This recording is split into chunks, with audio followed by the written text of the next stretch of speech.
జాగ్రత్త. మనుషులు ఈ రోజు నీ సహాయాన్ని కోరారని, ఈ రోజు నీ మాట విన్నారని, రోజు నీ మాట వింటారనుకోద్దు. వారికి తెలుసు నువ్వు ఎక్కడి నుండి వచ్చావు, నువ్వెవడు. నువ్వు అనుకుంటున్నావు నా మాట అందరు వినేస్తున్నాను, నేను చెప్పేది అంత చేస్తాను, నేను మంచి చేస్తాను. They know deep down inside నువ్వెవడో. ఎవడరా నువ్వు పక్కకు పోరా. నువ్వు ఎక్కడి నుండో వచ్చినోడు. నువ్వు మాకు నీతులు చెప్పే మమ్మల్ని వెళ్తామేంట్రా? మరి మొన్నటి వరకు నీతులు చెప్పించుకున్నావు, మొన్నటి వరకు ఊరు గమని దగ్గర పెట్టుకున్నావు, అక్కడ పంపించుండొచ్చుగా. నువ్వేంటి మాకు నీతులు చెప్పేదని ఆ రోజు చెప్పుండొచ్చుగా. నువ్వేంటి మాకు పంచాయతీలు చేసేది, మా ఊళ్ళు మేము చూసుకుంటాను, నువ్వెవడరా నువ్వు పంపించుండొచ్చుగా.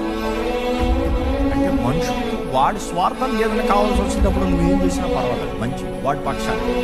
వాడికి విరోధంగా ఏమైనా చేస్తున్నావు అనుకో, ఆహా. వాడు అడిగింది నువ్వు ఇవ్వలేదు అనుకో, ఆహా. ఏడంటాడు ఈడవడం పరదేశకు వచ్చాడు, is acting like as a judge. Now we will deal worstly with you.